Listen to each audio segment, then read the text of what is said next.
जी शुक्र अल्हम्दुलिल्लाह। जो रैम बनाया गया था स्टैंडर्ड्स को मीट कर रहा है। सेफ्टी पॉइंट ऑफ व्यू से भी काफ़ी अच्छा है, लैंडिंग के हवाले से भी बिल्कुल एक्यूरेट है। तो हम यूनिवर्सिटी ऑफ पेशावर का शुक्रिया अदा करेंगे, वीसी पेशावर का शुक्रिया अदा करेंगे और साथ में chairperson social work department.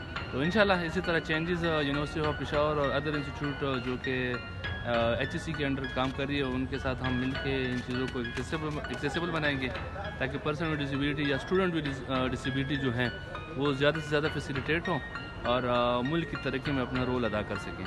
Thank you very much to everyone. जज़ाकल्लाह।